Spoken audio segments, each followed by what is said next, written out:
किती या काळाचा सोसावा ओळसा, लागला सरिसा पाठोपाठी, 184ची करा सोडवन, रिघाया शरण पांडुरंगा, उपजल्या पिंडा मरण सांगाते, उपजल्या पिंडा मरण सांगाते, मरते उपजते सवेचिते, 184ची करा सोडवन, रिघाया शरण पांडुरंगा, तुका म्हणे माळ गुंतली रहाटी, तुका म्हणे माळ गुंतली रहाटी, गाडग्याची सुटी फुटलिया, 184ची करा सोडवन, रिघाया शरण पांडुरंगा. पांडुरंगा करू प्रथम नमन,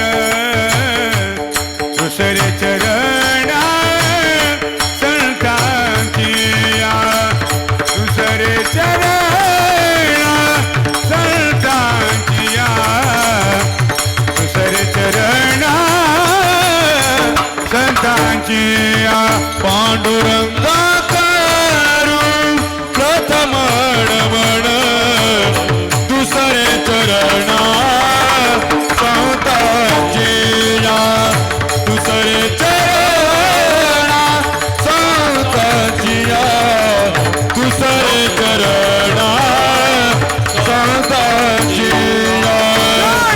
कृपादाने कथेचा विसारू बाबाजी सद्गुरू दास तुका त्यांच्या कृपादान कथेचा विचारू बाबाजी सद्गुरू दास तुका, बाबाजी सद्गुरू दास तुका, बाबाजी सद्गुरू दास तुका. कलावज्ञ जीवो धरार्थावतारं, कलांकांक तेजोदिका मोदिवक्त्रं, खलानीश बाधा पुनदाव्रदक्षं, समाधिस्थमूर्तिं भजे ज्ञानदेवं, यदक्षरं मनाख्यं आनन्दं मद केवलं, श्रीमन्निवृत्तिनाथेति ख्यातं दैवतमा. धन्य धन्य निवृत्ती देवा, धन्य धन्य निवृत्ती देवा, धन्य धन्य निवृत्ती देवा, धन्य धन्य निवृत्ती देवा. काय महिमा वर्णावा, काय महिमा वर्णावा, हे काय महिमा वर्णावा, काय महिमा वर्णावा, काय महिमा वर्णावा, काय महिमा वर्णावा. धन्य धन्य निवृत्ती देवा, महिमा वर्णावा, शिवे अवतार धरून केले प्रलोक पावन. धन्य धन्य निवृत्ती देवा, काय महिमा वर्णावा, शिवे अवतार धरून केले प्रलोक पावन. धन्य धन्य निवृत्ती देवा.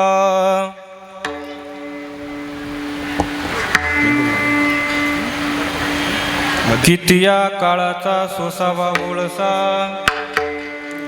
लागला सरिसा पाठोपाठी, 184ची करा सोडवन, रिघाया शरण पांडुरंगा. प्रस्तुत प्राप्त प्रसंगी प्राप्त स्थळी चिंतन रूपी सेवेकरता घेतलेला अभंग, यच्चावत भूतलावर जन्माला आलेल्या जडजीवांचा उद्धार करण्यासाठी आपला ध्येय अखंड झिजविणारे देव मान्य संत, संत मान्य संत, वैराग्याचे मूर्तिमंत पुतळे देहूचे सुप्रसिद्ध साधू, जगद्वंदनीय जगद्गुरु तुकोबाराय.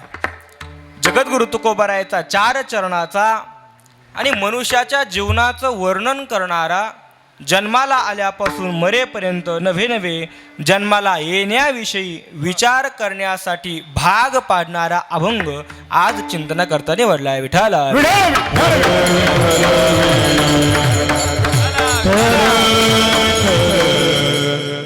या अभंगावरती बोलण्यापूर्वी छोटासा परिहार द्यायचा तो असा, आपल्या मुंगसरा गावातील सर्वांच्या परिचयाच्या वैकुंठवासी तानुबाई विठ्ठलराव दोंडगे आज आजींना धोंडगे परिवारातून जाऊन 1 वर्ष पूर्ण होतं आहे. खरं तर आजींच्या जाण्याने सर्वच परिवारावरती दुःख आलं आहे. पण एकदा की तुटला आयुष्याचा दोरा आणि येर वावुगा पासारा जातस्य हे ध्रुव मृत्यू ध्रुवम जन्ममृतस्यच्या तस्माद परिहार्यर्थेन त्वम सोची तुम रहसी या उक्तीप्रमाणे जो जो जन्माला येतो त्याला एक ना एक दिवस जावंच लागतं. या उक्तीने आज धोंडगे परिवारातून जाऊन मातोश्रींना 1 वर्ष पूर्ण होतं आहे. त्यांच्या पश्चात सर्व मातोश्रींचा परिवार, मातोश्रींची 3ही मुलं श्री अशोक विठ्ठलराव धोंडगे, श्री शिवाजी विठ्ठलराव धोंडगे, श्री उत्तम विठ्ठलराव धोंडगे, मातोश्रींच्या 2ही मुली सौभाग्यवती भागीरथी शिवाजी पाटील, सौभाग्यवती चंद्रभागा पोपट मटाले, त्यांच्या पुतणी सौभाग्यवती उज्ज्वला रामनाथ फडोळ, असा सर्व मातोश्रींचा परिवार, मातोश्रींची मुलं मुली नातू आणि पंतूसुद्धा मातोश्रींनी पाहिले बरं का. दीर्घ आयुष्य मातोश्रींचं होतं.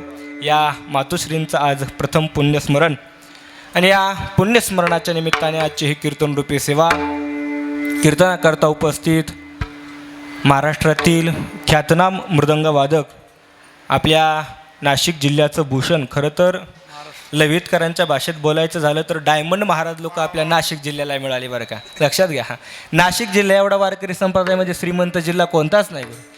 आदरणीय वंदनीय आमचे दिनेशजी महाराज मोजाड, आदरणीय दादा आज या ठिकाणी उपस्थित आहे मृदंगाची साथ करण्याकरता. आपल्या महाराष्ट्रातील गोड गळ्याचे धनी, खरं तर जुने गायक ज्यांना म्हणून ओळखलं जातं अख्ख्या महाराष्ट्रभर, आदरणीय वंदनीय आमच्या सर्वांवरती नितांत प्रेम करणारे आदरणीय मते गुरुजी, तसेच आदरणीय भास्करजी महाराज कान्हव, आपले गावकरी सर्वच, भोर बाबा सर्वच, मुंगसारे गावचे भजनी मंडळ, ताल विकास गुरुकुल बिल श्री क्षेत्र त्र्यंबकेश्वर गुरुकुलातील सर्व टाळकरी विद्यार्थी, 2ही चोपदार, विनेकरी बाबा, तुळशीवाल्या मातोसे, साऊंड सिस्टम, सर्वांच्या चरणी नतमस्तक होतून सेवेला सुरुवात. विठाला विठ्ठल विठ्ठल विठ्ठल विठ्ठल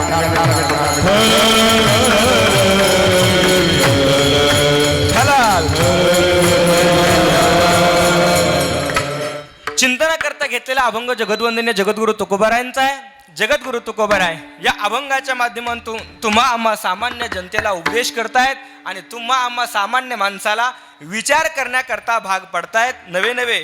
मग पुन्हा आपल्याला प्रश्न उत्पन्न होतो, महाराज तुकोबारायांनी आम्हाला विचार करायला सांगावं, तोपर्यंत आम्ही काय झोपलो का?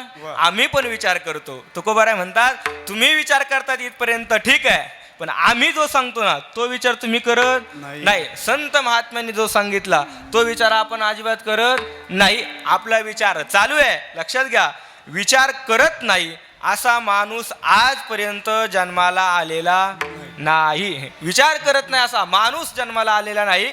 लक्षात घ्या, विचाराचं क्षेत्र प्रत्येकाचं भिन्न असू शकतं, विचार प्रत्येक जण वेगवेगळा करू शकतो, पण विचार करत नाही असा आजपर्यंत माणूस जन्माला आलेला नाही. मग म्हणून जगद्गुरु तुकोबाराय सांगतात, मी जन्माला आल्यापासून मरेपर्यंत जर आपण कोणत्या ना कोणत्या गोष्टीचा जर विचार करत असेल तर विनाकारणच्या गोष्टीचा विचार करण्याऐवजी आपण सारा सार विचार करा उठा उठी,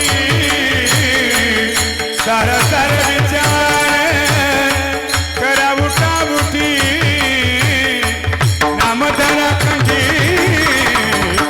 विठोबाचे, नामधरा कंठी विठोबाचे.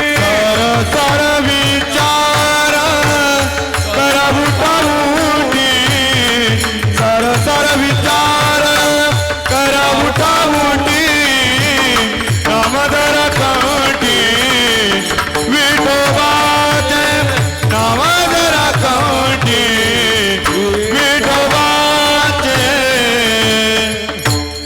सारासार विचार करा उठी उठी उठा उठी आणि नाम धरा कंठी विठोबाचे. देवाचं चिंतन करायचंय, हा विचार आपण डोक्यामध्ये घेतला पाहिजे. पण आपण हा विचार करत नाही, नको ते विचार करत असतो. म्हणून महाराज म्हणतात तुम्हाला विचार करायचा आहे, पण विचार करत असताना जन्माला आल्यापासून मरेपर्यंत कोणत्या गोष्टी करायच्या आहे त्या गोष्टीचा विचार आपण आपल्या जीवनामध्ये केला पाहिजे बरं का. आता प्रत्येकाला जन्माला यावं लागतं आणि जन्मानंतर प्रत्येकाला जावंच लागतंय. अमर म्हणून आजपर्यंत या पृथ्वी तलावरती कुणी झालं नाही आणि शरीराने अमर होण्याचा आपण प्रयत्न केला तर तुकोबाराय सोडून आजपर्यंत कोणही अमर झालेलं दिसत नाही.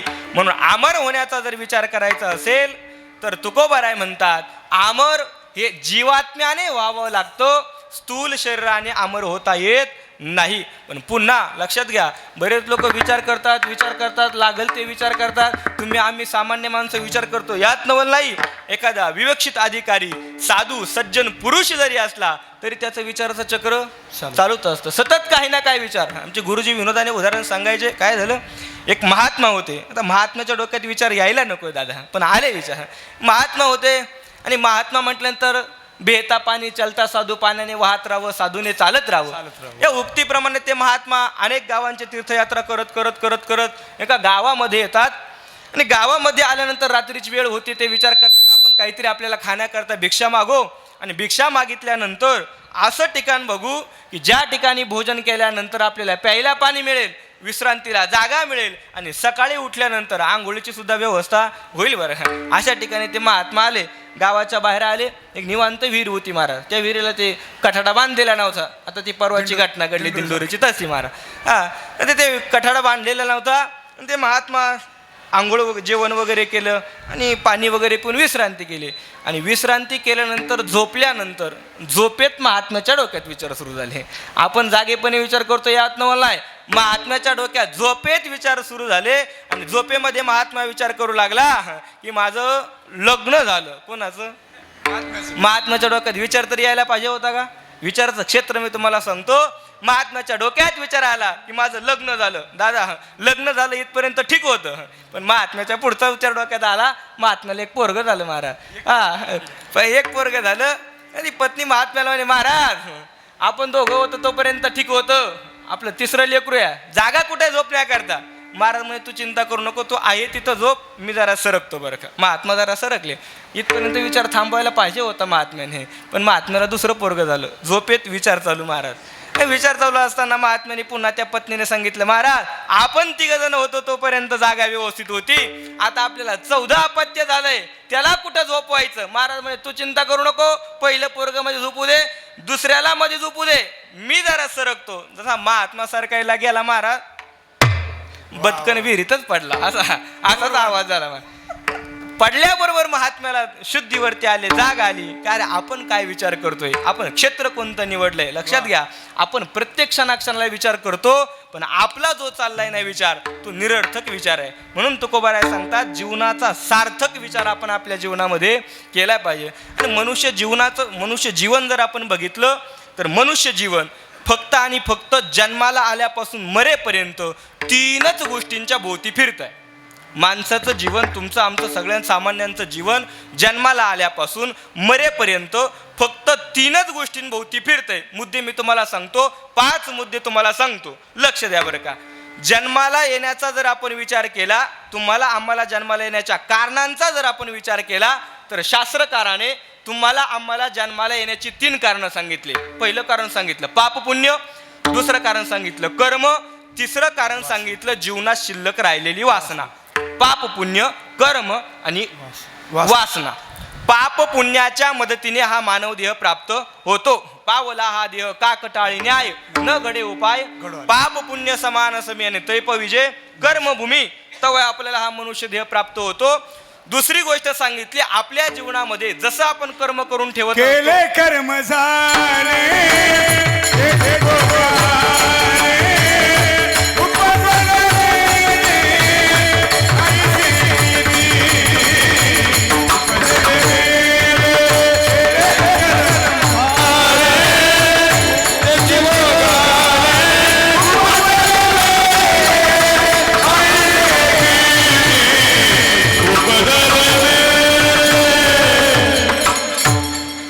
कर्म आपण आपल्या जीवनामध्ये करत असतो ते कर्म आपल्याला भोगावंच लागतं बरं का. कर्मातून सुट्टी नाही. जगी जीवनाचे सारे यावे जाणून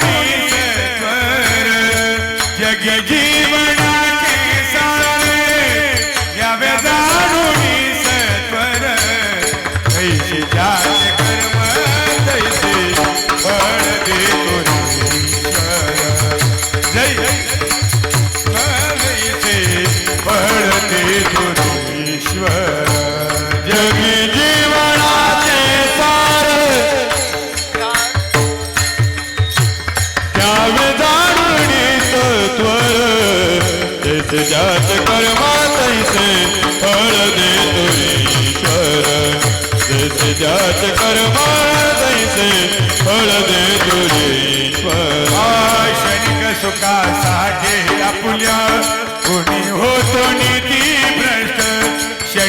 सुखासाठी आपुल्या कुणी होतो नीती भ्रष्ट कुणी त्यागी जीवन आपुले दुःख जगी करण्यानंतर देव हरी जय देव हरी जय आत्मा भोगी तो नंतर तैसे ज्याचे कर्म तैसे फळ देतो रे ईश्वर तैसे ज्याचे कर्म तैसे फळ देतो रे ईश्वर जैसे ज्याचे कर्म तैसे ज्या जीवनामध्ये आपण जसं कर्म करतो त्याप्रमाणे कर्माचं फळ भोगण्याकरता तुम्हाला आम्हाला मृत्यू लोकामध्ये जन्माला यावं लागतं. जन्माला येण्याचं दुसरं कारण आणि कर्माच्या बाबतीत आणखीन विचार जर करायचा झाला तर कर्म कोणालाही चुकत नाही. लक्षात घ्या, तुम्हाला आम्हाला सामान्य माणसाला कर्म चुकत नाही यात नवल नाही. जगाच्या मालकाला सुद्धा कर्म चुकत नाही. देवाच्या बापाला सुद्धा कर्म चुकत नाही. आजपर्यंत कोणालाही कर्म चुकलं नाही बरं का. तुकोबाराने एक अभंगामध्ये वर्णन केलं. तुकोबारा म्हणतात, कर्मे निर्वंश झाले सगर, कर्मे दशरथ वियोगे मेला, कर्मे श्रीराम वनवासा गेला, कर्मे रावण क्षयो पावला आणि वियोग घडला. राजा दशरथाला मारावं लागलं. सार्वभौम राजा होता पण राजाच्या जीवनातील एकमेव एक कर्म राजाला भोगावं लागलं. श्रावण बाळाच्या अंध माता पित्याने दिलेला शाप. रामाला वनवासाला जावं लागलं. रामाच्या जीवनातील कर्म एवढा बलाढ्य असणारा, सामर्थ्यवान असणारा, शक्तिशाली असणारा रावणाला मरावं लागलं. रावणाच्या जीवनातील कर्म नवे नवे जगाचा चालक मालक असणारा प्रभू रामचंद्र परमात्मा रामाला वनवासाला जावं लागलं. रामाच्या जीवनातील कर्म आणि सीतेला रामाचा वियोग झाला. सीतेच्या जीवनातील कर्म जर देवाला चुकत नसेल तर आपल्याला कर्म चुकेल का? नाही महाराज. म्हणून कर्म करत असताना आपण प्रत्येक क्षणाक्षणाला विचार करायचा आहे. विठाला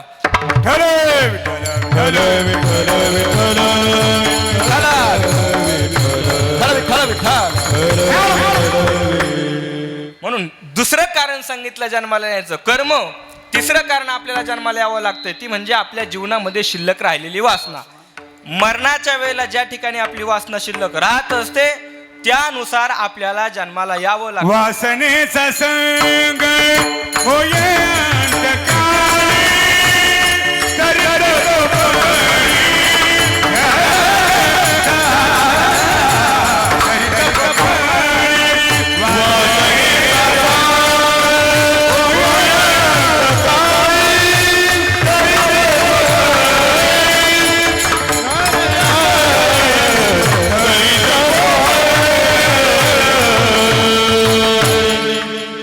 पहिले 3 कारण आपण बघितले, वासना, कर्म आणि पाप पुण्य.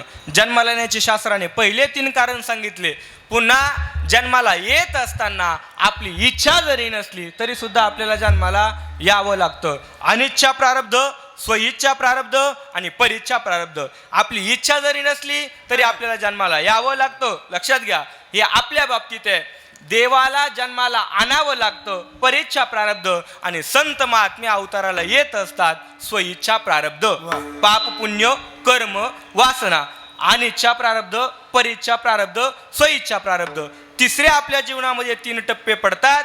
पहिला टप्पा पडतो जन्मकाल, दुसरा टप्पा पडतो माध्यान्ह काल आणि तिसरा टप्पा पडतो अंतकाल. जन्मकाल, माध्यान्ह काल आणि अंतकाल. बरं, या पलीकडे जर आपण आपलं जीवन बघितलं तर मरणाची सुद्धा शास्त्राने 3च कारणं सांगितले. आपल्याला 3 कारणांमुळे मरण येतं. पहिला सांगितला आश्रयनाश, दुसरा सांगितला परतानाश आणि तिसरा सांगितला स्वभावनाश. विठाला पहिला नाश आपण बघूया, आश्रयनाश. दुसरा सांगितला परतानाश आणि तिसरा सांगितला स्वभावनाश. आपण जर विचार केला तर एखादी भिंत आहे, त्या भिंतीवरती सुंदर असं चित्र काढलंय. मला सांगा, त्या भिंतीवरती काढलेलं सुंदर चित्र कुठपर्यंत व्यवस्थित असतंय? कुठपर्यंत? जोपर्यंत भिंत व्यवस्थित आहे तोपर्यंत. मला सांगा, आपण गेलो आणि गेल्यानंतर आपण जर भिंत पाडली तर चित्राचा वेगळा नाश करावा लागतो. चित्राची होय माती, चित्राची होय माती, चित्राची होय माती,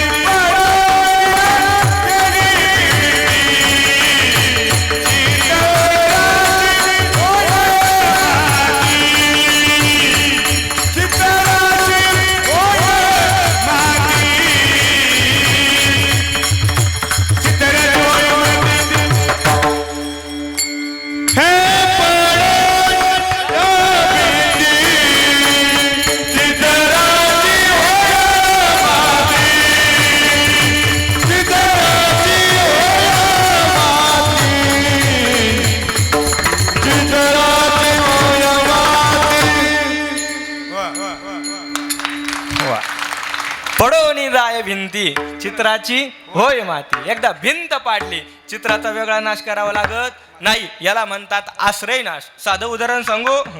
आपण जर वाहनाने प्रवास करत असेल, सायकलवरनं, मोटरसायकलवरनं, फोर व्हीलरवरनं, हेलिकॉप्टरनं, विमानाने प्रवास जर करत असेल आणि प्रवास करता करता वाहनाचा जर अपघात झाला आणि वाहनाचा अपघात झाल्यानंतर आपल्याला मृत्यू आला तर याला म्हणतात आश्रय नाश.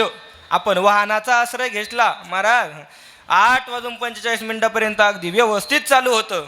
8:45 पर्यंत व्यवस्थित चालू होतं, पण 46व्या मिनिटाला होत्याचं नव्हतं झालं. याला काय म्हणतात आश्रय नाश. आश्रय नाश. दुसरा सांगितला परतानाश. पर म्हणजे दुसऱ्याने केलेला नाश. आता आपल्या घरामध्ये एखादे काचेचं भांडं वगैरे ठेवलेलं असतंय आणि ते काचेचं भांडं जर ठेवलेलं असेल तर कुठपर्यंत व्यवस्थित आहे, जोपर्यंत आपण त्याला धक्का लावत नाही तोपर्यंत. पण एखादं लहान लेकरू येतंय, हातामध्ये काठी घेतंय, भांड्यावरती मारतंय, भांडं काय होतंय, फुटतंय. आपोआप भांडं फुटलं का नाही, त्याचा दुसऱ्याने नाश केला. पर म्हणजे दुसऱ्याने केलेला नाश, याला म्हणतात परतानाश. आणखीन सामान्य उदाहरण सांगायचं झालं, एखादा जवान सीमेवरती आपलं कार्य बजावतोय, ड्युटी बजावतोय आणि आपलं कार्य करत असताना समोरच्या एखाद्या आतंकवाद्याची गोळी येते आणि आपल्या जवानाच्या छातीमध्ये घुसते आणि जवानाला गोळी लागल्यानंतर जवान काय होत असतो त्या ठिकाणी शहीद होतोय. मला सांगा आपोआप जवान मेला का नाही, त्याला काय केलं, दुसऱ्याने मारलं. याला म्हणतात परतानाश. आपण जीवन जगत असताना कोणासोबत जर भांडणं केले आणि चुकून जर आपल्या डोक्यामध्ये कुणी दगड घातला तर याला काय म्हणतात परतानाश. आणि शेवटचा सांगितला स्वभावनाश. आश्रयनाश, परतानाश आणि स्वभावनाश. स्वभावनाश म्हणजे हे शरीर जाता अगवे नाशवंत शरीराची होय माती, शरीराची होय माती, शरीराची होय माती, शरीराची होय माती. कोणी न येती सांगाती, कोणी न येती सांगाती,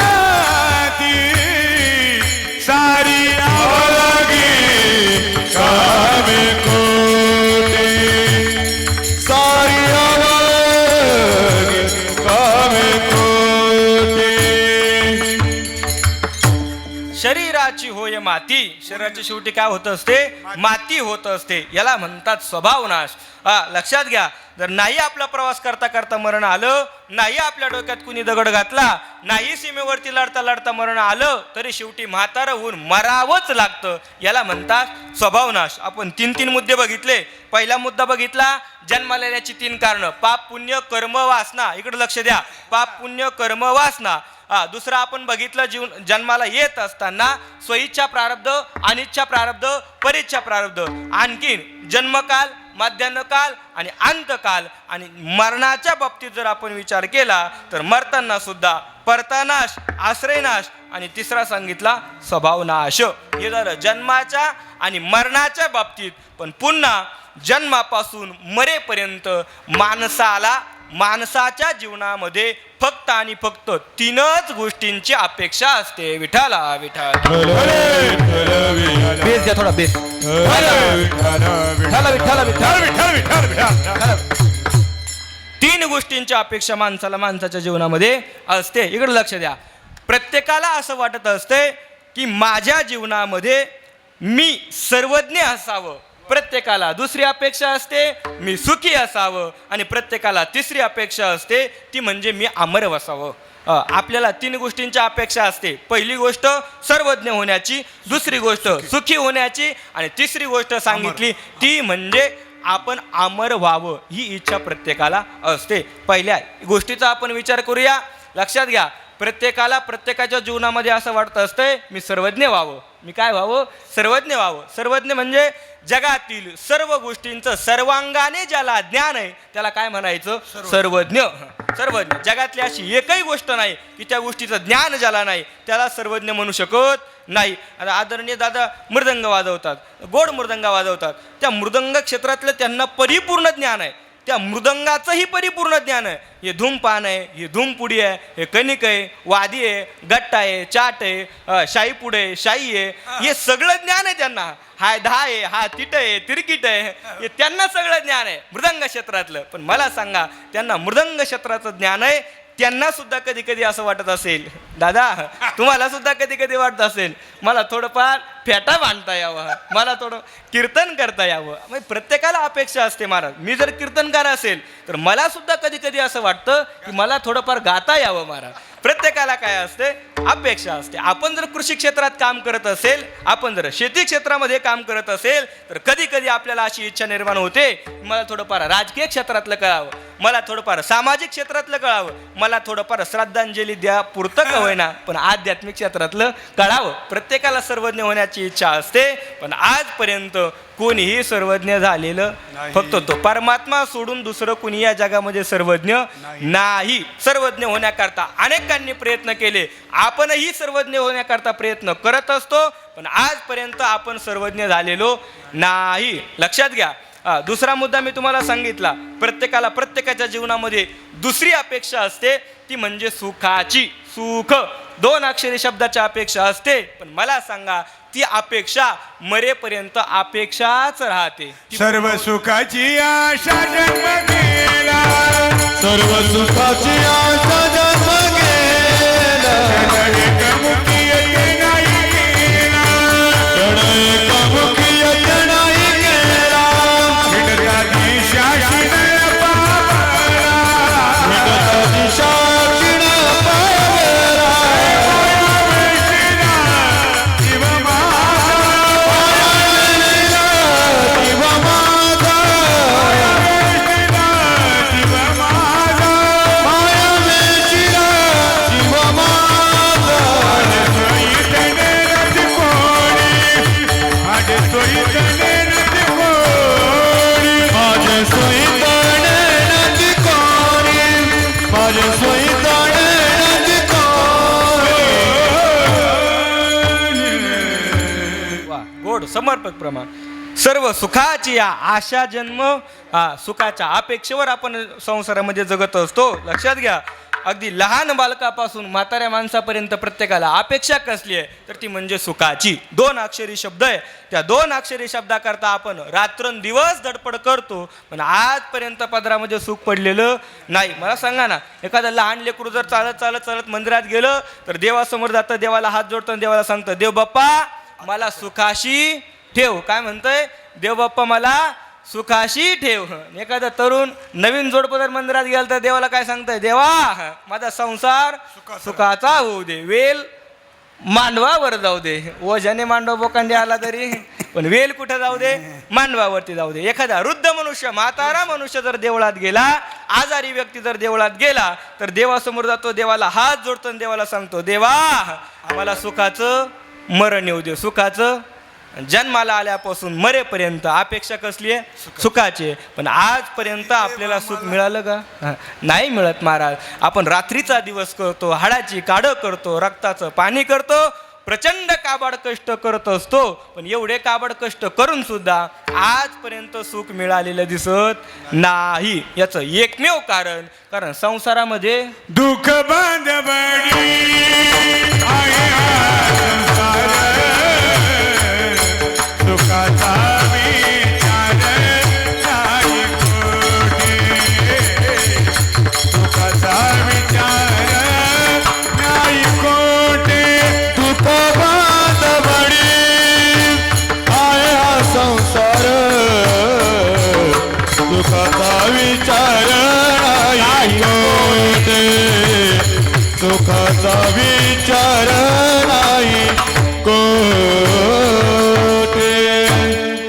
दुःख बांधवडी आई हा संसार आणि सुखाचा विचार नाही कोठे. संसारामध्ये सुखच नाही. महाराज म्हणतात सुखाची जर प्राप्ती करायची असेल, अंतकरणामध्ये जर सुखाची तळमळ असेल, तरी तू पंढरीशी जाय एक वेळा. सुखा लागी करीसी तळमळ तरी तू पंढरीशी जाय. एकदा जरी पंढरपूरला गेलं तरी सर्व सुखाचा आगर असणारा परमात्मा आपल्याला सुख मिळवून दिल्याशिवाय राहणार नाही. अडचण काय झाली माहिती का? सुख नाही असं नाही, सुख आहे, पण आपण सुखाची व्याख्या बदलली. सुखाची व्याख्या बदलली. आपली सुखाची व्याख्या काय झाली आहे? घरदार, गाडी, बंगला, संपत्ती, सत्ता, सामर्थ्य असलं की आपल्याला काय असं वाटतं असतंय, सगळे सुख आपल्या पायावरती लोळवून घेतात. वाढावे संतान, गृही व्हावे धनधान्य. प्रत्येकाला अपेक्षा असते संसार मोठा व्हावा. कशा करता? सुखा करता. पण आजपर्यंत ज्यांचे प्रपंच मोठे झाले ते सुखी झाले का? सुखी झाले का? सहज एखाद्याला विचारा, काय म्हणतो आपण, कसं काय चाललंय? महाराज अगदी ओके ओके. आतून सगळे दुःखाचेच ठोके असतात. पण कसा म्हणतो? अगदी ओके ओके. आपण संसार वरतून दिसायला सुखी दिसतो, पण आतमध्ये दुःखी, कायम दुःख आहे बरं का. आपल्याला वाटतं घरदार, गाडी, बंगला, संपत्ती, सत्ता असली की सगळे सुख आपल्या जवळ असतात बरं का. वरतून दिसणारा प्रपंच लोकाचा आपल्याला सुखी दिसला, आपल्याला काय वाटतंय? तो सुद्धा कसा असणार? सुखी असणार. पण आमचे गुरुजी विनोदाने उदाहरण सांगायचे, ज्याचा प्रपंच वरतून सुखी दिसतो ना तो आतमध्ये सुखी असतोच असं मात्र सांगता येत नाही. विनोदाने उदाहरण सांगायचे, काय झालं, एका गावचा एक पाटील होता. पाटील की म्हणजे जुना पाटील, वाजनात महाराज. जुना पाटील कधी मुंबईला गेला नव्हता, पण पूर्वीचा काळ महाराज गेला. 2-4 मित्रांच्या सोबत मुंबईला फिरायला गेला. आता त्या काळात मुंबई म्हणजे आताच्या दुबईसारखे. आता दुबईला जावं वाटत नाही. ते गेले महाराज मुंबईला गेले. मुंबईला गेल्यानंतर त्या पाटलाने काय केलं, स्वतः करता काहीतरी खरेदी केली, प्रपंच करता खरेदी केली, बायका पोरांकरता खरेदी केली, आणि स्वतः करता खरेदी करत असताना त्याने 15,000चा महागडा बूट त्याने पायात घालण्या घेतला. करता किती? 15,000चा बूट पायात घालण्याकरता घेतला. आता पूर्वीचा काळ 15,000 बूट म्हटल्यानंतर सोपी गोष्ट नाही. ते 15,000चा बूट घेतला, मस्त पायात घातला, महाराज घरी आला. आणि दुसऱ्या दिवशी आता पाटील म्हटल्यानंतर चौकात गप्पा मारायला गेल्याशिवाय ते होतच ना, पाटील असतो. दुसऱ्या दिवशी पाटील सकाळी सकाळी उठले, कडक कपडे घातले, कडक टोपी घातली महाराज. इतकी कडक होती टोपी, इतकी कडक होती, एखाद्याला जर फेकून मारलं ना एखादा मर्डर होईल महाराज, एवढी कडक टोपी होती. ती कडक टोपी, कडक कपडे घातले, पायामध्ये महागडा घेतलेला बूट घातला आणि पाटील कुठे येऊन बसले? चौकात. चौकात आल्यानंतर ज्यांनी कालपर्यंत पाटलाच्या पायात बूट बघितलेला नव्हता त्यांना गप्प बसवल का? नाही. ते पाटलाजवळ आले, पाटील कुठून बूट आणला? अरे काल मुंबईला गेलो होतो, मुंबईवरनं बूट आणला. कितीचा आणला? 15,000चा बूट आणला. म्हणा बाकीचे लोक आवाक झाले महाराज. बोलताय ना त्यांना काय करावं. आता 15,000चा बूट म्हणजे काय सामान्य नाही.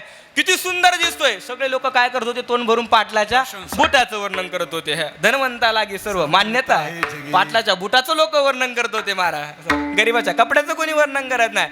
बुटाचं वर्णन सुरू झालं. किती सुंदर दिसतात, वरतून किती छान दिसतात, महागडे बुट वरतून फार सुंदर दिसतात बरं का. सगळेजण तोंड भरून पाटलाच्या बुटाचं वर्णन करत होते. पण त्या पाटलाला असं झालं, मी कधी एकदाचा उठल, घरी जाईल आणि बूट माळ्यावरती कसा बसा उठला महाराज. घरी आला, बूट घेतले, माळ्यावरती फेकून दिले. बायकोला सांगितलं, बघ दिवाळीला घर जरी आवरायला काढलं ना तरी बूट मला दिसता काम, चुकून सुद्धा बूट दिसता काम नाही. दुसऱ्या दिवशी पाटलाने बूट घालून यायचे ना. दुसऱ्या दिवशी महाराज पाटलाने स्लीपर घातली, मोकळे हवा येऊ द्या. पाटील येऊन बसले महाराज चौकात येऊन बसल्यानंतर ज्यांनी काल बूट बघितला होता त्यांना काही गप बसवलं, पुन्हा पाटलाजवळ. पाटील अहो एवढा महागडा बूट होता, 15,000चा बूट होता. अहो किती महागडा होता, मुंबईवरनं आणला होता, वरतून किती सुंदर दिसत होता. कोण म्हणत होतं? काल ज्यांनी बूट बघितला ते. पाटील म्हणे, अरे मुंबईवरनं आणला होता इथपर्यंत ठीक आहे, 15,000चा होता इथपर्यंत ठीक आहे, महागडा होता इथपर्यंत ठीक आहे, तालुक्यात कोणाकडे नाही इथपर्यंत ठीक आहे, वरतून दिसायला सुंदर होता इथपर्यंत सुद्धा ठीक आहे, तुम्हाला दिसताना वरतून सुंदर दिसत होता इथपर्यंत ठीक आहे, पण आतून किती चावत होता कोणाला माहिती. तसं लोकाचा प्रपंच वरतून दिसायला आपल्याला सुखी दिसतो, पण आतमध्ये किती दुःख असतं हे कुणाला माहिती? प्रपंच करणाऱ्यालाच माहिती. विठाला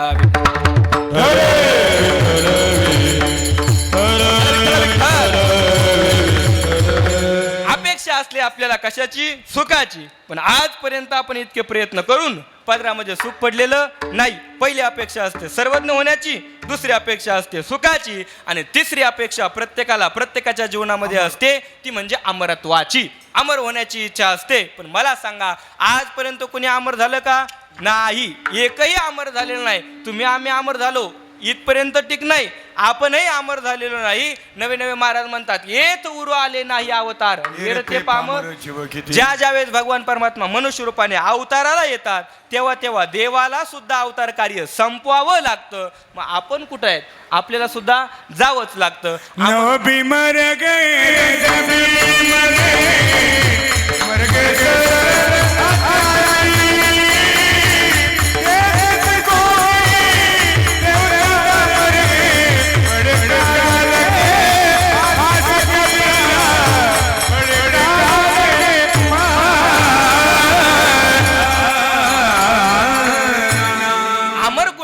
येत नाही. सत्ताधीशाला, श्रीमंताला, कुणालाही जर अमर होता येत नसेल, या जगामध्ये सगळ्यात बलाढ्य जर कोण असेल तर त्याचं नाव आहे काळ. आणि काळ जर बलाढ्य असेल तर महाराज म्हणतात, तो काळ रोज आपल्याला खातोय, त्याच्या भोवऱ्यामध्ये आपण गुंतलोय. त्याचा एकदा विचार करा. किती या काळाचा तो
लक्ष 84 त्याला सोड लक्ष 84 त्याला सोड किती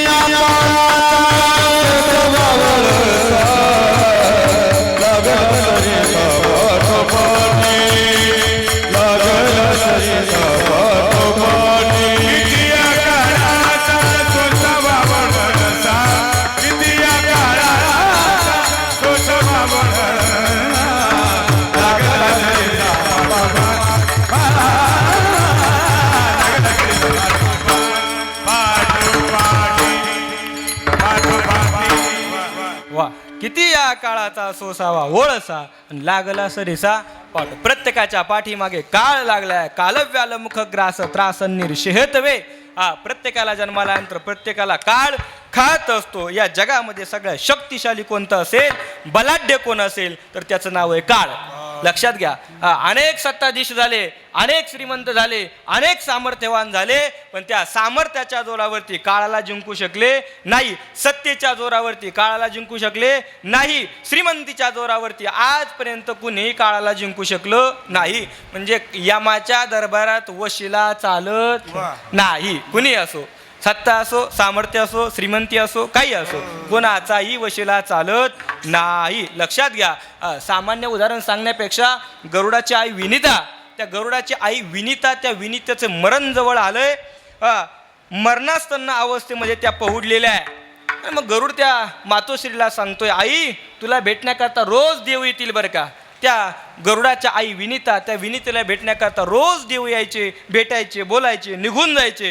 पण एक दिवस ती आई घरामध्ये पहुडलेली असताना एक काळा कुट्ट मनुष्य येतोय. घराच्या आत येत नाही, दरवाजाच्या बाहेर उभा राहिला, हसला, निघून गेला बरं का. आणि त्या दिवशी रात्री गरुड घरी आल्यानंतर ती गरुडाची आई विनिता त्या गरुडाला सांगते, बाळा अरे रोज मला देवता भेटण्याकरता यायचे, इंद्रदेव, चंद्रदेव, ब्रह्मदेव, अनेक देवता मला भेटण्याकरता यायचे, अनेक महात्मे मला भेटण्याकरता यायचे, पण आज एक काळा कुट्ट मनुष्य मला भेटण्याकरता आला, घरात आला नाही, बोलला नाही, दरवाजाच्या बाहेर उभा राहिला, हसला आणि निघून गेला.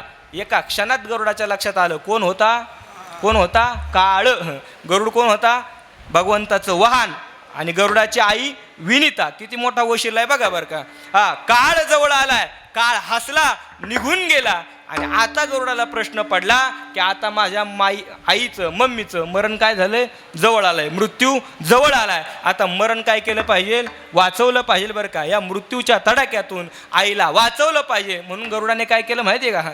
आपल्या आईला आपल्या पाठीवरती घेतलं आणि लांब हिमालयामध्ये एका झाडाच्या डोलीमध्ये काय केलं? आईला नेऊन ठेवलं बरं का. त्या गरुडाच्या गरुडाने गरुडाच्या आईला, विनितेला नेऊन ठेवलं. आणि नेऊन ठेवल्याबरोबर यमदेव लगेच हजर झाले. आणि यमदेव हजर झाल्या गरुडाने यमाला विचारलं, यमा तुमची सत्ता तिकडं होती, इकडं नाही, माझ्या आईचं मरण तिकडं होतं, तुम्ही इथपर्यंत आले कसे काय? गरुड म्हणे मला यमदेव म्हणे मला तोच प्रश्न पडला होता. ही गरुडाची आई आहे, विनिता आहे, हिचं मरण तिथं नाही. मला तो प्रश्न पडला. 10-15 मिनिटं मी तिच्या समोर उभा राहिलो, घरात गेलो नाही. 10-15 मिनिटं विचार केला, हिचं मरण इथं नाही, हिचं मरण हिमालयात झाडाच्या डोलीमध्ये आहे, हिला तिथपर्यंत घेऊन कोण जाणार? 10 मिनिटं विचार केल्यानंतर फक्त हसलो, निघून आलो. हसण्याचं एकमेव कारण असं होतं की 10-15 मिनिटं विचार केला, तुला तिथपर्यंत कोणी घेऊन जाऊ शकत नाही. पण पुन्हा डोक्यात विचार आला, तुझाच मुलगा तुला तिथपर्यंत घेऊन जाणार आहे. गरुडाने उचललं, तिकडं ठेवलं. तिकडं ठेवल्याबरोबर यम आला आणि यमाने पंचप्राण ओढून घेतले. म्हणजे लक्षात घ्या कितीही मोठा वशिला असेल. गरुड देवाकडे गेले आणि देवाला सांगितलं, देवा अहो इतकी वर्ष तुमची सेवा केली, आजपर्यंत देवा तुमच्याकडे काही मागितलं नाही, आजपर्यंत सेवेचा मोबदला मागितला नाही, आजपर्यंत तुमच्याकडे पगार मागितला नाही, पण माझी एकच मागणी आहे. म्हणे काय मागणी आहे? काही नाही, माझ्या आईचं जे काही मरण जवळ आलंय, काळ जवळ आलाय, त्या काळाच्या तडाख्यातून माझ्या आईला एकदा वाचवा. पण नाही, परमात्मा म्हणतात असं नाही. एकदा की आयुष्याची माळ तुटली, आयुष्याचा दोरा तुटला की खाली फक्त काय शिल्लक राहत असतो? पसारा. तुटला आयुष्याचा दोरा आणि येर वाऊगा पसारा. फक्त पसारा शिल्लक राहत असतोय. किती मोठी सत्ता असली, किती मोठा वशिला असला, वशिला काम येत नाही. किती या काळाचा सोसावा ओळसा आणि लागला सरीचा पाठोपाठी. प्रत्येकाच्या पाठीमागे काळ लागलेला आहे. लागला सरीचा पाठोपाठी. किती पाठोपाठी लागलाय? एक नाही, दोन नाही, 184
ची करा सोडवून आणि रिगाया शरण पांडुरंगा या 84 लक्ष मुनीमधून आपली आपण काय करून घ्यायची आहे?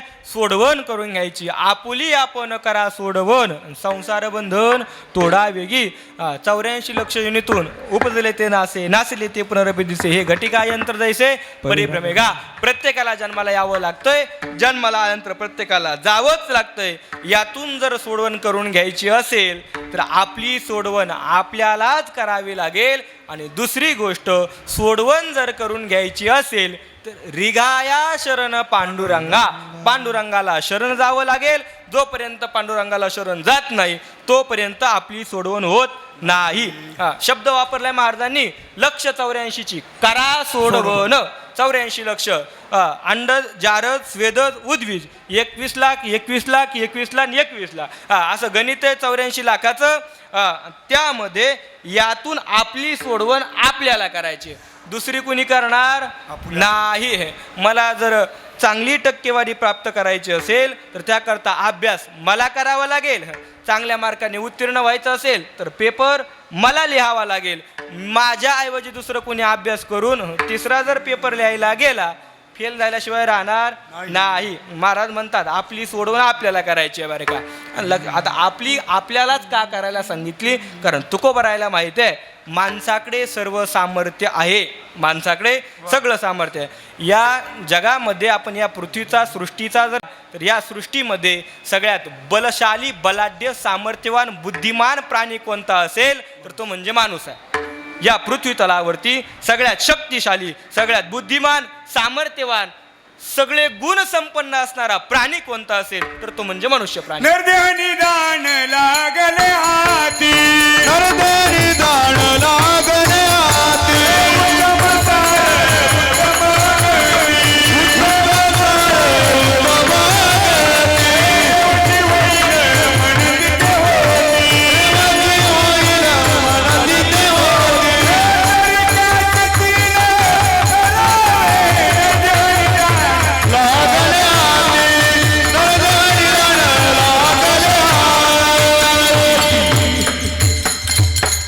महाराज म्हणतात नरदेह निदान लागले हाती.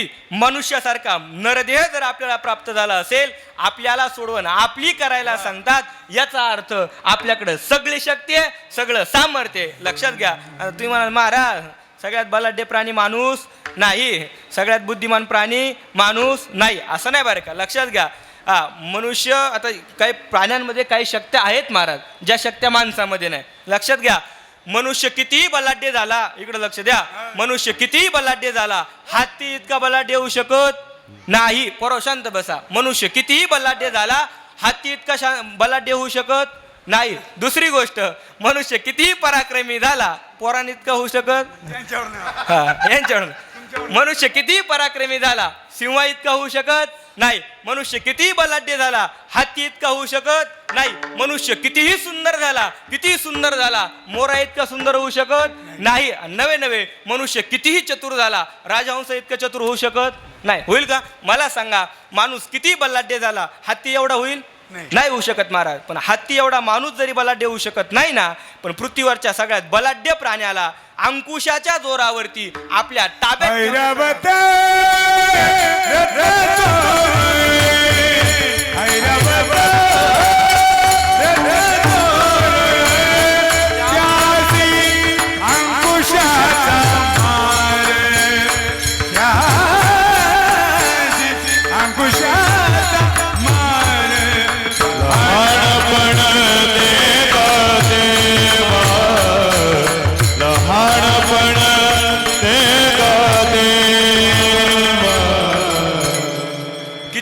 बलाढ्य झाला तर अंकुशाच्या जोरावरती हत्तीला ताब्यात ठेवण्याचं काम सामर्थ्य कोणाकडे? माणसाकडे. म्हणजे हत्तीपेक्षा सामर्थ्यवान कोण झाला?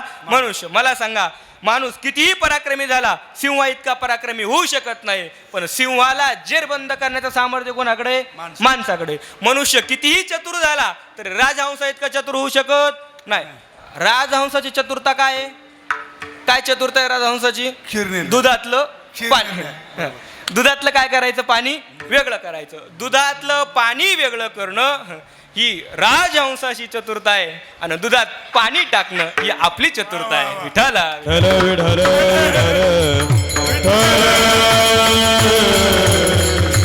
सगळे गुण जर माणसाच्या ठिकाणी असेल तर आपली सोडवण कुणाला करायची आहे? आपल्यालाच करायची, आपल्याला. आणि सर्वांगाने सुंदर आहे मनुष्य, सर्वांगाने सुंदर आहे. मला सांगा ना, माणसाला तोंड आहे, कान आहे, डोळे आहे, हात आहे, पाय, सगळ्या गोष्टी आहे माणसाला. आणखीन उदाहरण सांगतो. आता ही बाटली आहे महाराज, बाटलीला तोंड आहे पण बाटलीला बोलता येतं का?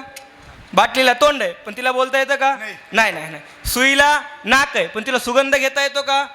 सुगंध घेता येतो का? नाही घेता येत महाराज. चौरंगाला पाय आहे पण त्याला चालता येतं का? नाही. टपाला कान आहे पण त्याला ऐकायला येतं का? ऐकायला येतं का? नाही. हे टंगव्याला दात आहे पण त्याला खाता येतं का? यापैकी माणसाकडे सगळं काही आहे, अडचण ही आहे माणसाला माणुसकी दाखवता येत नाही. तुम्ही म्हणा विठाला विठाला.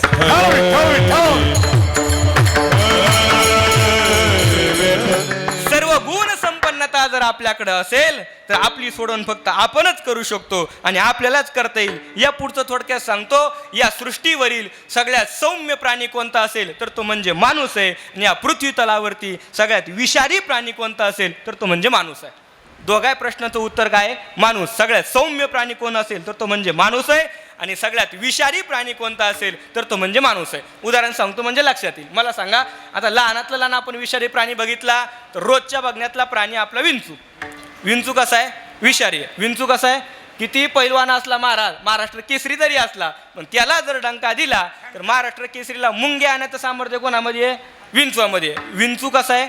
विषारी. विंचू कसा आहे? विषारी. पण मला सांगा, त्या जमिनीवरनं चालणाऱ्या विंचवाला जर पालीने बघितलं तर नांगी सकट विंचवाला काय करते? गिळून घेते. नांगी सकट विंचवाला गिळून घेते. आणि असं म्हणतात 7 मिनिटामध्ये पाल विंचवाला नांगी सकट पचवते. 7च मिनिटात पाल विंचवाला नांगी सकट पचवते. मग विंचवापेक्षा विषारी कोण झाली? विंचवापेक्षा विषारी कोण झाली? पाल. आणि ती पाल काय करते? घराच्या भिंतीवरती फिरते. आणि एखाद्या भिंतीवरती फिरणारी पाल गिरणारच्या कोंबड्याने जर बघितली 2 पायाच्या तर उजळले भाग्य. आता नावगी चिंता भाग्य उजळतं महाराज. एक झडप घालतो आणि पाळीला काय करतो? गिळून घेतो आणि 3 मिनिटात पचवतो. विंचवापेक्षा विषारी पाल, पालीपेक्षा विषारी कोंबडा. रोज कोंबडे खाणारे किती विषारी असतील महाराज. विठाला विठाला.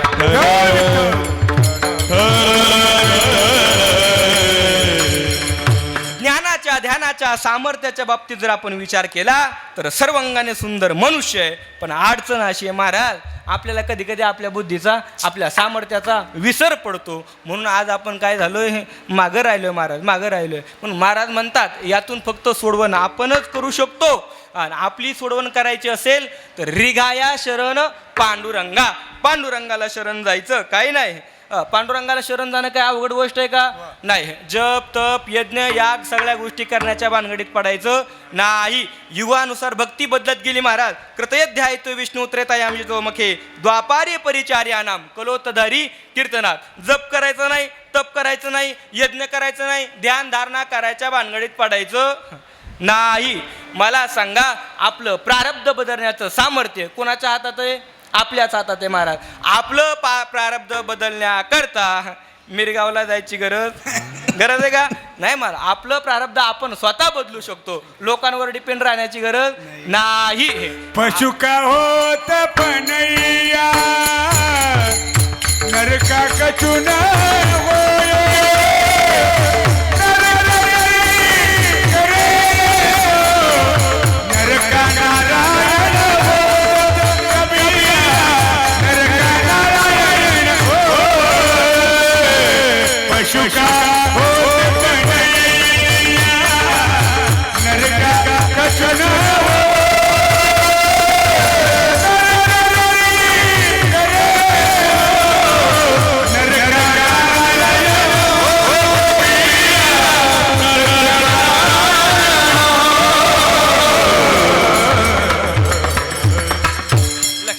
नरका नारायण होत.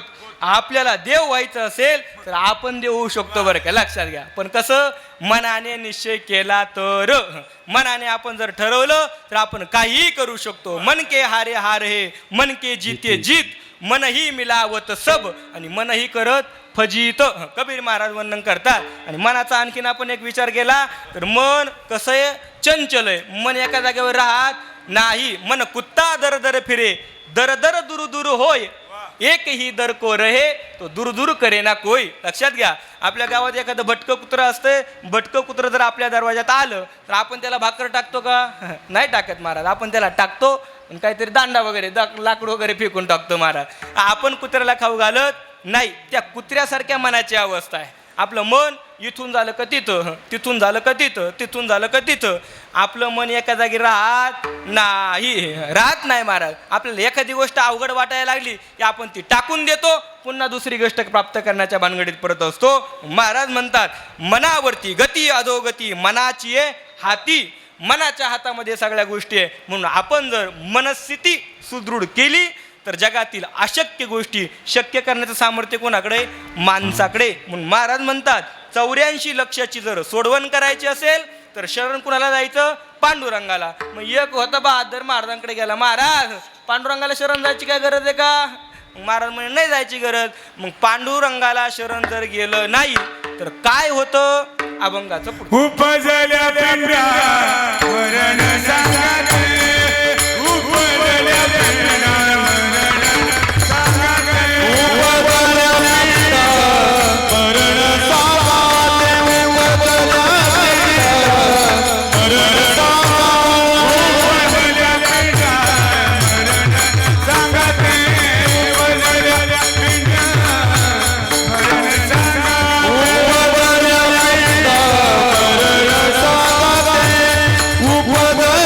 पिंडा मरण सांगाते, उपजते मरते समेची, उपजते मरते समेची. लक्ष 84ची करा सोडवण, लक्ष 84ची करा सोडवण. उपजते मरणे उपजते मरणे करा सोडवना, लक्ष 84ची करा सोडवना. महाराज म्हणतात पांडुरंगाला शरण जा.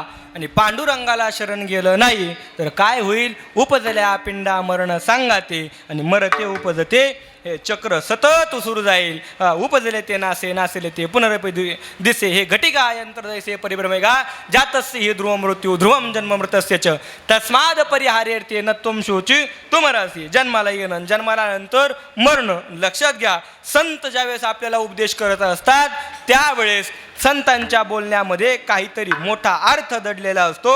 नवे नवे जगाचं उद्धार हा संतांचा हेतू असतो, हेत असतो. आणि संत महात्मे अवताराला पृथ्वीतलावरती येतात त्याला एकमेव कारण काय असेल तर जगाचं कल्याण करण्याकरता संतांच्या विभूती या मृत्यूलोकामध्ये येत असतात बरं का, येत असतात. पण खरं मुद्दा असा आहे महाराज, आपल्याला संत ओळखता आले पाहिजे.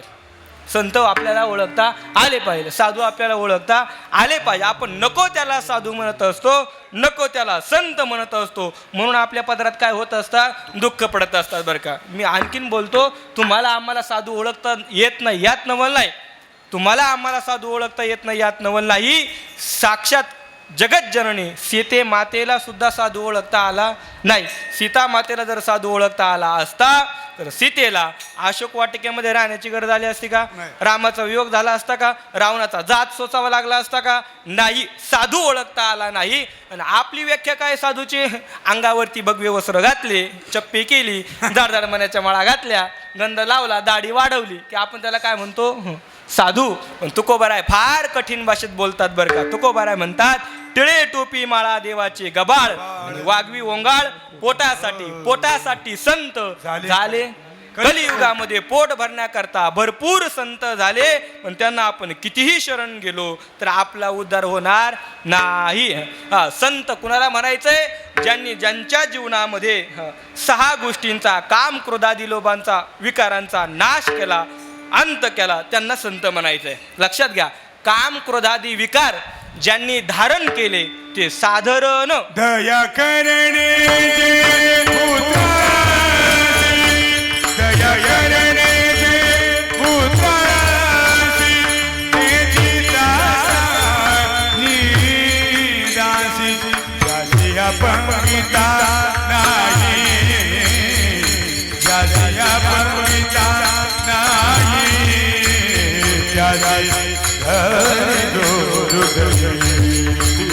जे का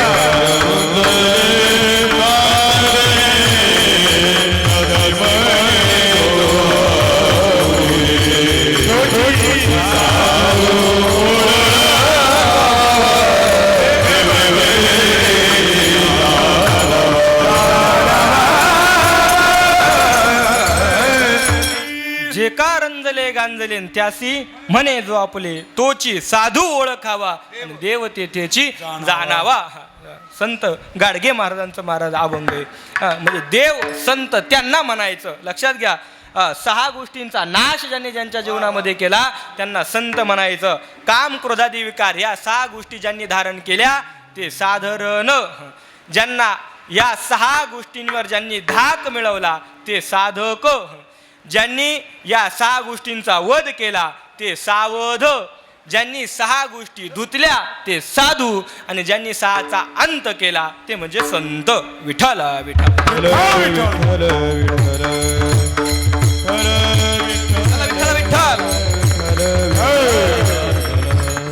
संत महात्म्यांच्या विचारावरती आपण जर चाललो तर उपजल्या पिंडा मरण सांगाते मरते उपजते सेवेची ते. या गोष्टी आपण पुसून काढू शकतो. आपण संतत्व पदाला पोहोचू शकतो. पण पुन्हा महाराज या ठिकाणी म्हणतात मरते उपजते सेवेची ते.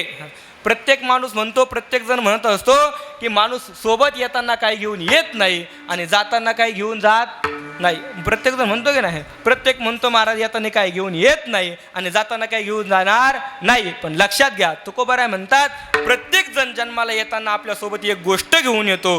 त्या गोष्टीचं नाव म्हणजे मृत्यू. फक्त मृत्यू. जन्माला येताना मृत्यू आपल्यासोबत आहे आणि जाताना मृत्यू आपल्यासोबत आहे. कारण का? ज्या गोष्टीची उत्पत्ती आहे तिचाच नाश आहे. ज्या दिवशी उत्पत्ती आहे त्या दिवशी मरण निश्चित ठरलेलंच आहे. विठ्ठला विठ्ठला उपजल्या पिंडा मरण सांगाते मरते उपजते सेवेची ते. प्रत्येकाला जन्माला यावं लागतंय. जन्माला नंतर प्रत्येकाला जावंच लागतंय. या उक्तीप्रमाणे 10 मिनिटं मी तुमचे घेतो. आणखीन आपली कीर्तनाची वेळ संपुष्टात आली. जन्माला यावं लागतंय आणि आल्यानंतर प्रत्येकाला जावं लागतंय. स्त्री पुरुष सगळं कोणीही जरी असलं कोणाला इथं थांबता येत नाही. लक्षात घ्या. पण आज मातोश्रींचं पुण्यस्मरण आहे. मला थोडक्यात श्रीजीवन आपल्यासमोर ठेवायचं आहे. इकडे लक्ष द्या. थोडक्यात श्रीजीवन ठेवायचं आहे. थोडक्यात श्रीजीवन आपण बघूया आणि आपल्या थोडक्यात अभंगाचं चिंतन करू आणि या अभंगाला पूर्णविराम देऊ. विठ्ठला विठ्ठल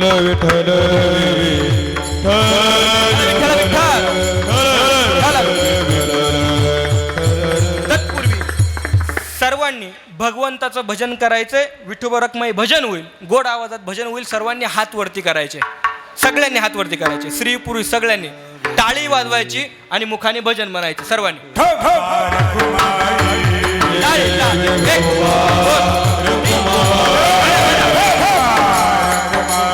भजन भजन हात वर.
करा हात खाली करा. वरती करायला सांगायला लागतं. खाली करा सांग. फोटो घे भाऊ, फोटो. ठेव, ठेला, ठेला, ठेला.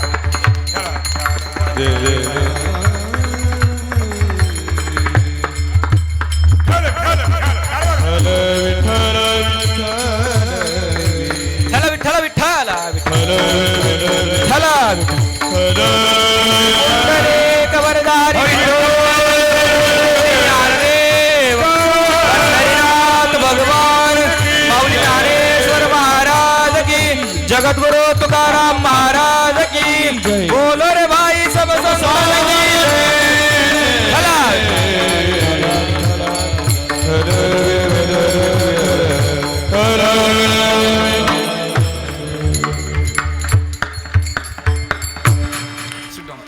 थोडा वेळ बसून घ्या बसून थोडा वेळ बसून घ्या. स्त्रीचं जीवन हे कुणाला तरी समर्पित आहे, समर्पित आहे. लक्षात घ्या, जन्माला आल्यापासून मरेपर्यंत जर आपण स्त्री जीवनाचा विचार केला तर जन्माला आल्यापासून लग्नाच्या वयापर्यंत तिचं जीवन कुणावरती समर्पित असतंय? बापावरती. सगळं जीवन कुणावरती समर्पित असतंय? बापावरती. लक्षात घ्या, तिला तिच्या जीवनामध्ये येणाऱ्या सगळ्या अडचणी पूर्ण कोण करतो? बाप करतो. कुठपर्यंत? जोपर्यंत लग्न होत नाही तोपर्यंत संपूर्ण जबाबदारी कोणाची असते? बापाची. कोणाची असते? बापाची. पण लग्न झाल्यानंतर ज्या दिवशी बाप आपल्या मुलीचं कन्यादान करतो, न मम म्हणे पिता तो जावाई शिरके हे, न मम म्हणे ही माझी नाही असं म्हणून ज्यावेळेस बाप कन्यादान करतो तिथून पुढची सगळी जबाबदारी त्या मुलीची कोणावरती जाते? कोणावरती जाते? आपल्या पतीवरती, नवऱ्यावरती जात असते. मग बापाची जबाबदारी संपते आणि एकदा की बापाची जबाबदारी संपली की तिथून पुढची जबाबदारी कोणाची सुरू होते? बशी बशे आरामशीर कप फिरे फिर फिरण्याचं सुरुवात होऊन जात असतं महाराज. त्याची काय होते? फिरायची काम सुरुवात होतात. स्त्रीचं जीवन जन्माला आल्यापासून मरेपर्यंत शेवटच्या श्वासापर्यंत कुणाला तरी समर्पित आहे हे मी तुम्हाला सांगत होतो. थोडा वेळ शांत बसा. विठाला विठाला विठाला विठाला.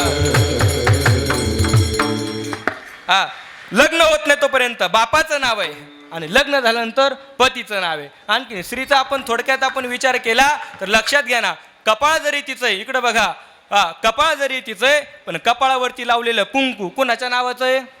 कोणाच्या नावाचं आहे? लक्ष आहे तुमचं? कोणाच्या नावाचं आहे? नवऱ्याच्या नावाचं आहे. भांग जरी तिचा आहे तर भांगामध्ये भरलेला सिंदूर कोणाच्या नावाचा आहे? नवऱ्याच्या नावाचा आहे. कान जरी तिचे, कानामध्ये घातलेले कुंडल कोणाच्या नावाचे? नाक तिचं आहे पण नाकामध्ये घातलेली नथनी कोणाच्या नावाची आहे? पतीच्या. गळा जरी तिचा आहे पण गळ्यामध्ये घातलेलं मंगळसूत्र कोणाच्या नावाचं आहे? पतीच्या. हात जरी तिचं आहे, हातामध्ये घातलेल्या बांगड्या कोणाच्या समर्पित आहे? पतीला. नवे नवे पाय जरी तिचे तर पायामध्ये घातलेले पैंजण कुणाला समर्पित आहे? पतीला. नवे नवे पायाच्या बोटाचा जरी विचार केला तर पायाच्या बोटामध्ये घातलेले जोडवे सुद्धा कुणाला समर्पित आहे? पतीला. स्त्रीचं सगळं जीवन हे पुरुषावरती समर्पित असतंय. जन्माला आल्यापासून मरेपर्यंत स्त्रीचं जीवन हे फक्त आणि फक्त पुरुषाला समर्पित. विठाला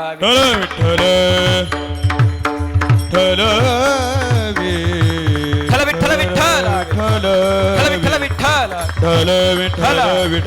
विठ्ठल विठ्ठल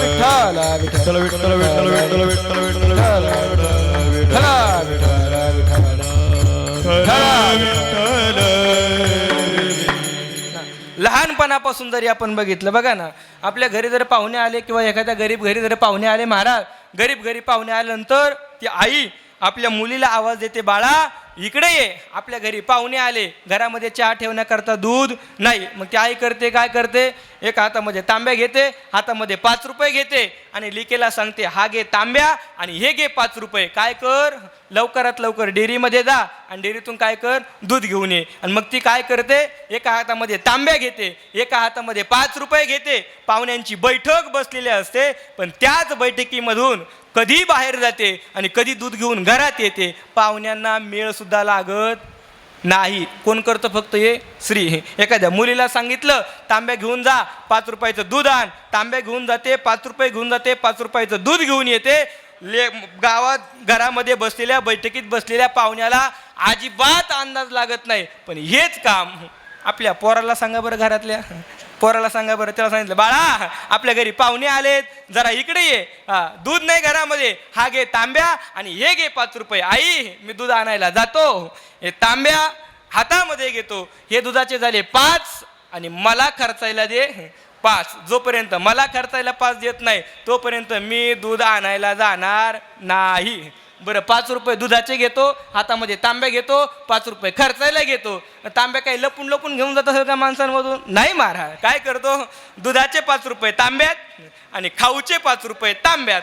तांबे हातात धरणार आणि खळ खळ खळ खळ खळ वाजत बैठकीतून बाहेर निघणार आणि लोकांना सांगणार बघा पाहुणे हो, माझ्या बापाच्या घरी दूध नाही.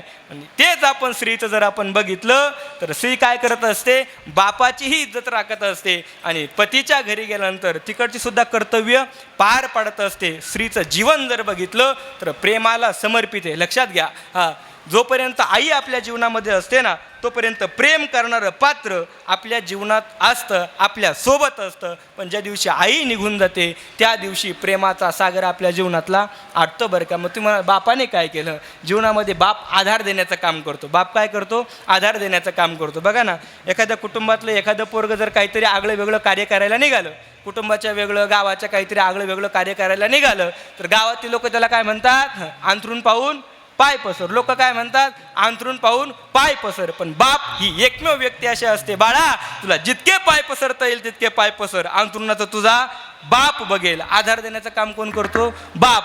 आणि प्रेम करणारे पात्र कोण असते, आई. लक्षात घ्या, रोजच्या जेवणाची सोय करणारी आई आपल्या सहज लक्षात राहते, पण आयुष्यभराच्या सुधारेची सोय करणारा बाप आपल्या लक्षात राहत नाही बरं का. बापाला जितकं महत्त्व आहे तितकं आईला सुद्धा महत्त्व आहे.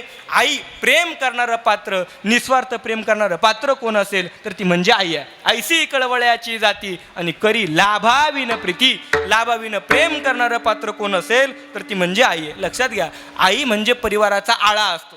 आई म्हणजे परिवारात. आपण बरेच शेतकरी वर्ग आता इकडं तरी भात